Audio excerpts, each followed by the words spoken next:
So I want to welcome us to A Promised Land by Barack Obama.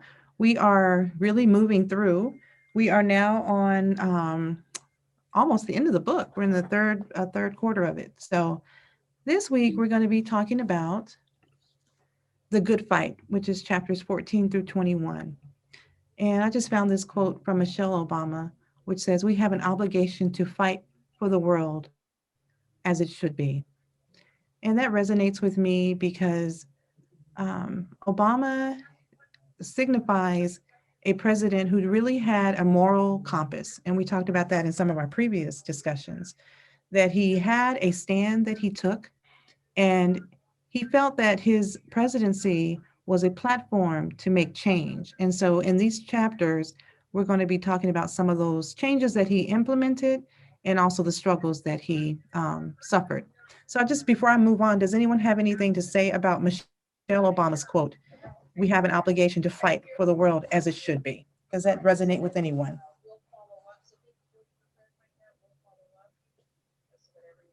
I just think that coming from where she did, not being sure she wanted him to even run, that once she got there, she realized the opportunity.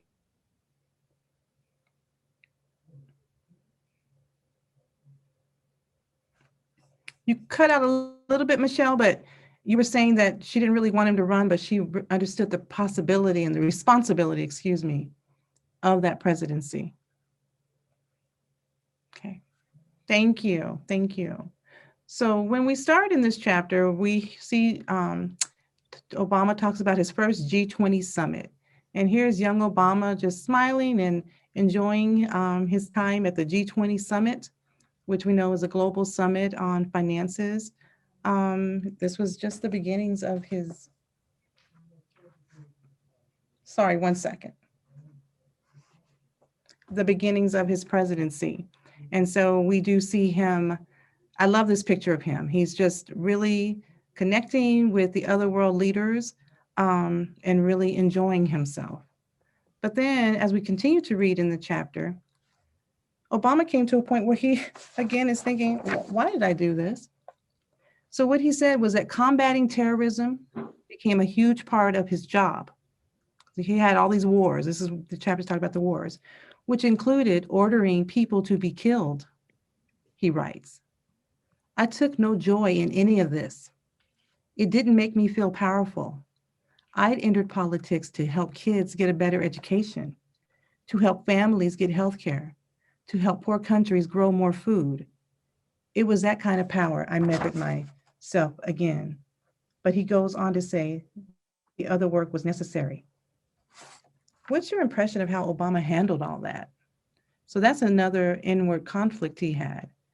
He has to order people to be killed. That's part of his job. He didn't think about that when he ran for the presidency. He said he wanted to make education better, help poor people. Remember, he was a community organizer. What does that, in your opinion, what was your impression of how Obama handled that area? Well, I just remember when Osama bin Laden and he came on the TV to announce what had happened, Mm-hmm. and the way he just did it all. He didn't over dramatize or this is what I did. Mm-mm. Just the simple statement of fact. This is what has now happened, and how he described what the end result, what they had did with his body. Yeah. I think he was just being respectful as much as he could, but Mm-hmm. this is a statement of what has happened so that people would know what had happened, but not to make other people want to retaliate. So I just Mm-hmm. think the way he handled it was very humane. Thank you. I that is so poignant what you said and so on point. He didn't want to incite any type of violence or more hatred against um, people of that faith. In fact, Obama was someone who brought faiths together. In these chapters, we talk about how, or read about, excuse me, how he uplifted the Islamic people and tried to connect to all. And you're right, he was very matter of fact about it and didn't make a big, huge deal about it. It's just this has happened. Thank you, Michelle. Anyone else have anything to say on that piece? I just have one thing. I think that the integrity of the Obamas Mm-hmm. spoke a lot in how he carried himself and uh, stepped up to the plate when he had to, and led the way. I Yeah. think it was the integrity and probably some of the training he had in the. Oh, Ruth Ann's calling me. Mm-hmm. So basically, I'm just saying I think his integrity played a lot in. Let me see what she wants. Absolutely. She's having problems getting in. Hello. So good, great. We do know that he did have again that internal conflict and question that. This was not his Okay, reason Michelle just because he sent it. really had a high moral compass. So we all know about Check healthcare your reform, and that was really one of Obama's biggest um, I celebrations in sent it. his She presidency. sent it just before we But started some people question, was discussing. it a She said smart thing trying for to this fit in. administration to focus on healthcare reform in his first term? Should he have focused on healthcare reform, or should he have focused on something Text else during his first term? So there's a lot of debate out there that some think, oh, that wasn't really the best choice Um, or thought. I would have to hang up and go into What do mine you and guys think? call you back to All right, give actually, you Michelle, what do you the think? code that I have. I think because Okay, he ran I'll on text it to you the as soon as I hang. Okay. platform of having health care, affordable health care, Well, I'm gonna text it to Mhm. you right part now. of his So platform, that he needed to I'm gonna have to hang up. have did what he did to Yeah. promote that and to get that passed. I know that, like, even here in Arizona, one of the representatives that voted for it, the next time he wasn't able to get in, and that was Henry Mitchell. But Mhm. I think that it was important for him to follow through on that promise Yeah. of saying, this is something I believe we need. And if you believe it too, vote for me. And I think it was important that he followed through on that. And he did other stuff too, but he Mhm. had to make sure, I think, that he took care of that promise. Yes, he was. That's that high integrity again. He made that promise. He ran on that platform. Therefore, that was his focus. Many people voted for him for that healthcare reform. And even though he has been criticized, and even to this day is criticized for it, and the Tea Party began to rise because of this, just opposing him, it was something that he had to do.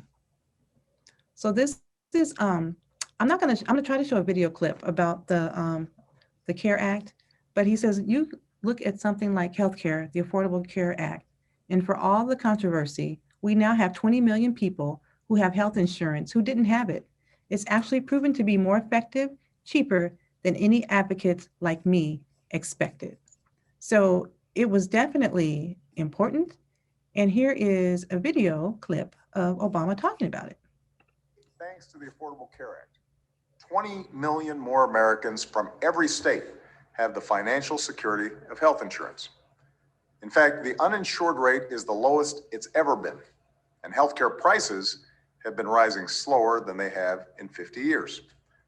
So if you haven't gotten covered, now is the time to do it. It's open enrollment season. You can go to healthcare.gov right now, and with a few clicks, start comparing plans to see which one is right for you and your family. Most folks can find an option that costs less than $75 a month. No wonder over 2 million Americans have signed up in just the first month of open enrollment. Now, I know that lately there's been yet another debate in Washington about healthcare reform. And it might make it sound like your insurance is somehow at risk. But here's the bottom line. The most important thing for you to do is to get you and your family covered right away for 2017. Enrollment is open right now, but only until January 31st. If you sign up by December 15th, you'll be covered starting January 1st. The Affordable Care Act has been the law of the land for over 6 years. It's improved people's lives, and we can't go backward. Repealing the ACA would take away the protections that millions of Americans rely on. It would also raise premiums and stop our progress towards better quality care. So don't let Republicans in Congress take us back to the days when you could be denied insurance for having a pre-existing condition, or you could be charged more simply for being a woman. Tell them we want to build on the progress we've made, not abandon it. I put forward a bunch of ideas for how we can do that. And I hope that Republicans can put politics aside and work with Democrats on behalf of all Americans to make the program work even better. That's how we'll make sure that everybody gets the health care they deserve. So thanks, everybody. Make sure to go to healthcare.gov, and I hope everyone has a happy holiday. Okay, so that was just a Facebook Live, actually, that Obama did on the Affordable Care Act. It was really one of his I love you back. biggest, oops. I don't want Oh, now we're showing for something. Christmas. There is just one thing I need, and I don't. Ah, that's him singing a Christmas song. We didn't want to see that one right now. But that was truly one of his biggest accomplishments, was that Affordable Care Act. And I really like that that clip, because it shows how he wanted to go across party lines. He talked about how the Republicans opposed it, but that it had impacted 20 million people to get insured who would not have otherwise. So I know there are critics, and he mentions it in the book, but people question why he focused on that. But as Michelle said, that was important. But there was a lot of resistance to this Affordable Care Act. And there still is, even to this day. That is one of the dividing lines between Democrats and Republicans. I want to know, what do you guys think? Why do you think that's such a point of contention? I think it's just, they think of it as being socialistic, the socialism. Obama just had a different way of doing politics. And I think Michelle really hit on it, that he ran on a platform, and he talked about it himself. He wanted to help the poor. He wanted to help educate others.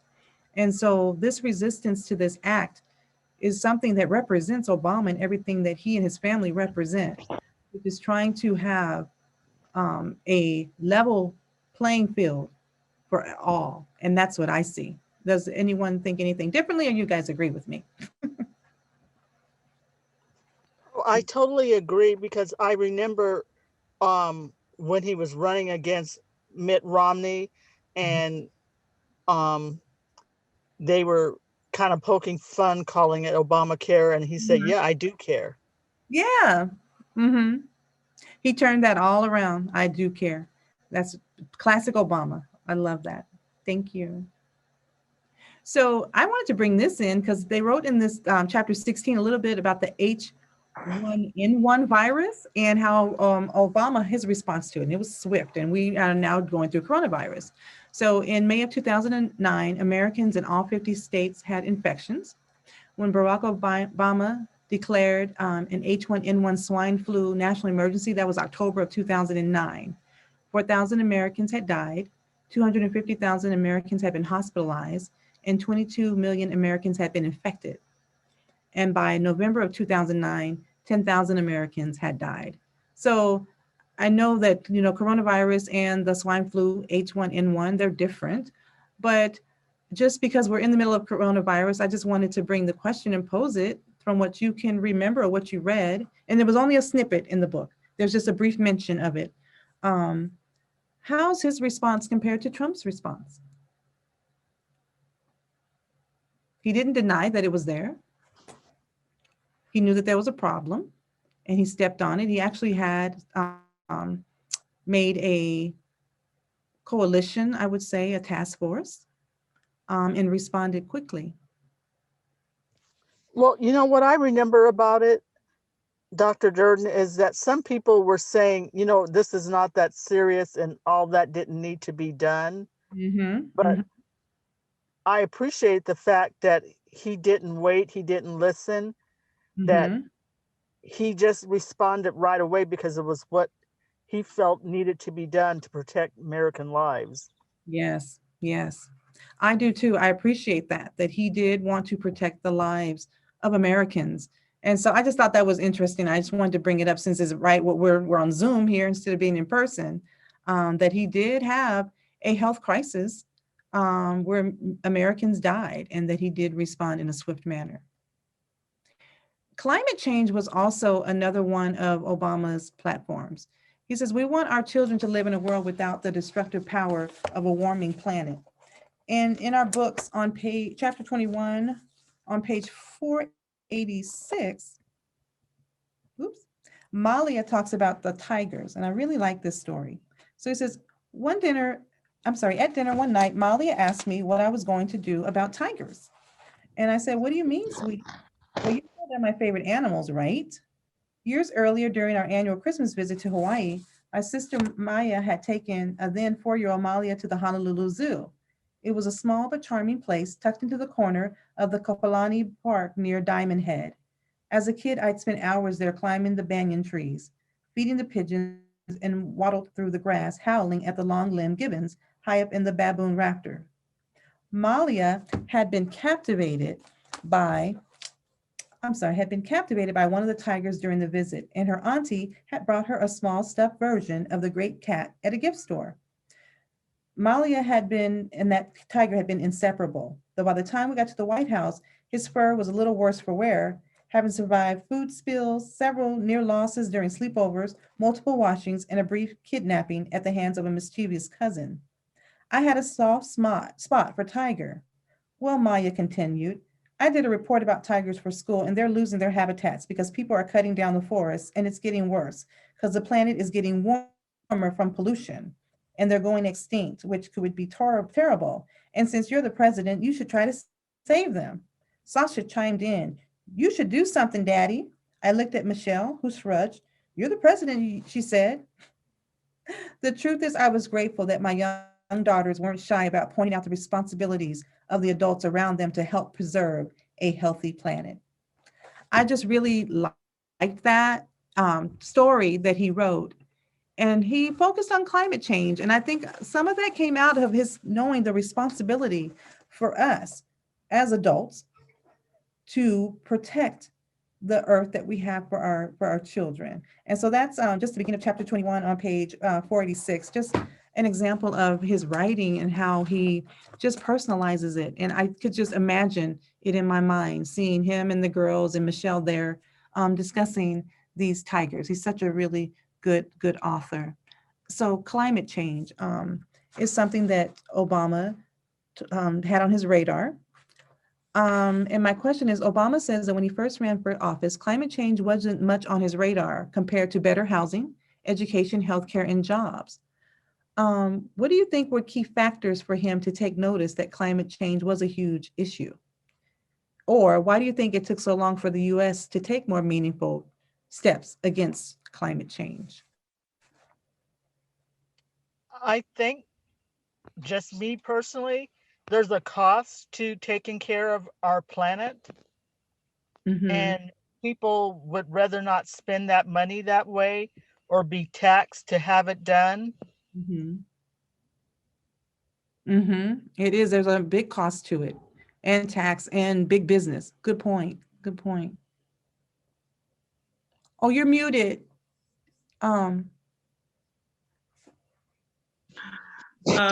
I think people are resistant to change and change the way they've been doing things for all these years and all. You know, I think a lot of that came into play with it also. I agree. I agree. So climate change, he discussed that. And like he said, it wasn't on his radar really at first. Other things were, but we are resistant to change. And it's not something that we grew up really thinking about. Kids these days, like his daughter, they really think about those things. They're much more in tune to ecology. My stepdaughter has a degree now in ecology and is trying to save turtles in California as her job. So they're just a lot more in tune with nature, which is interesting. So, you know, every week I have to bring in, or every time we do this, I have to bring in something controversial because his presidency was riddled with this. Anybody remember the Henry Louis Gates arrest in Obama? The arrest? Henry Louis Gates was arrested. Now he's a professor And he's really popular on Channel 8. Oh, yeah, yes. I Uh-huh. think I do. It Uh-huh. had something to do with him going up to a house and ringing the doorbell. Uh-huh. Yes, Uh-huh. I remember that much. So it's on page 396 in the book. I'm just going to start in the final paragraph down there. It says, I left the evening press conference assuming that my 4 minutes on the Gates affair would be a brief sidebar to the hour I'd spent on healthcare. So he was in a news hour debriefing. He was on the news and he was talking about healthcare, and he just mentioned the Louis Gates thing. And what he had said was that police, that their act was stupidity. So on page 397, what am I clarifying? I asked. I thought I was pretty clear the first time. The way it's being consumed, people think you call the police stupid. I didn't say they were stupid. I said they acted stupidly. There's a difference. I get it, but not doing a clarification. I said, we're not doing a clarification. I said, it'll blow over. The next day, though, it hadn't blown over. Instead, the story had completely swamped everything else, including our healthcare message. Fielding nervous call from Democrats on the Hill. Ram looked like he was ready to jump off a bridge. You would have thought that in the press conference, I had donned a dashiki and cussed out the police myself. Eventually, I agreed to a damage control plan. I began by calling Sergeant Crowley to let him know I was sorry for having used the word stupidly. He was gracious and good-humored, and at some point suggested that he and Gates come visit the White House. The three of us could have a beer, I said, and show the country that good people could get past misunderstandings. So I like him. His writing is so, he said, put on a daishiki and cuss the police out myself. I think he's just hilarious. I just read his book and just find really neat sayings. I just want to say with the Henry Louis Gates arrest and Obama saying that the police acted stupidly, was he out of line in what he said? And why was he criticized so harshly? Considering our previous president said many things, and he was criticized for them as well. I just want your thoughts. I don't think he was out of line or said anything incorrect. I think he was probably, what was the word you used? Criticized because of his ethnicity and the ethnicity of the police. And I tend to agree with him. You know, but that happens when they see you in a neighborhood that they think you don't belong in, and so he's lucky he was still alive when that was over. Yes, he was. Yes, he was. I think that the stories that Obama picked to put in the book are so well thought out. We had the George Floyd police brutality. We know all of this. You can see glimpses of all of the things that are bubbling up in America in his book, that he gives us a glimpse of it. So I just thought this was an important one to bring up, because he was not out of line. I agree. In my opinion, he was not. He said they acted stupidly, which that could be interpreted that they did. This was a professor, Dr. Henry Gates. We watch him on channel PBS. You know, he's all over TV. But because of his color and because of the president, he was criticized for that. Okay. So we talked about Molly and the Tigers. I had to bring that in. So that's really the end of this portion. There's so much in it, but it's all about wars and the war. And I don't really want to discuss a lot of that. It's a well-written book and well-rounded. And so for next time, when we finish the book, I'm going to bring in like some posing questions, but I like for everyone that comes back for the last week just to share something that they learned from Obama, from reading his book, something that you will take with you, that resonated with you, that you would maybe take with you for the next stage in your life, something in his book that you found poignant or interesting. And so that will be our last assignment as we finish out this beautifully written book. And if you have a section that you want to read, that would be great too. So I want to make it a little bit more interactive, and hopefully we'll have more participants. So our last one will be April the 28th from 4 to 5. And we're going to be talking about In the Barrel and On the High Wire. And remember, this is just the first, this is not the entire presidency, this huge book. This is just a piece of it. So any questions or anything you guys enjoyed that you read this week that you'd like to share? Or I don't want to cut us off early. Well, Dr. Durden, first of all, I want to say thank you again for being a great facilitator. And I'm putting you on the spot here because I'm hoping you'll do our next book, whatever we decide to do. Well, Joanne, are you in agreement with me, Joanne? Now, you know me, Michelle. I was just getting ready to ask you, are you going to appoint her the book chair Yes, person? I am. Yes, I move, and you second it. And so- I second. I'd be honored. Sure, I'll do it. Okay, all right, you got it. That was the only question that we had for today. I enjoy doing it. Absolutely. No, we did not plan this. This was not. Wow. No, I think you've done a wonderful job facilitating, and you are a good facilitator. So we need you. Yes. I will be happy to do it. Thank you. So I'm gonna start looking for the next book. Woo! Woohoo. Thank you. There's some good ones out there. Okay. I'm thinking of Cicely Tyson's book, Oh, her Yes. memoir. I think that's what we need to read. yeah, Well, that might be a good one. Can make the decision. That's going to be the book. Yes. That's a good book.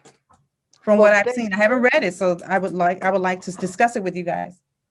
Well, that sounds wonderful. And thank you, Amanda. Thank you, Dr. Durden. Well, Thank you, you Joanne. all. Well, Okay. thank you, Michelle. Thank you. Michelle, thank you, everyone. Thanks for All being right. here, Joanne. Thanks, Michelle. Oh, thank Thank you. you. And My thank you, pleasure. Amanda. Now I have to go All back right. and finish reading what I didn't read and catch up to this. Exactly. Okay. Thank you. One of the chapters that I was reading for this discussion, I thought, wow, he is so loquacious, but everything is interesting to read, you know. But he gives it to you just like it is and more beside. He's wonderful. Just a great Yes. writer. Oh, Yes, he is. wonderful writer. Mhm. Awesome. Okay. Well, thank you. That's it. Well, thank you. Thank you.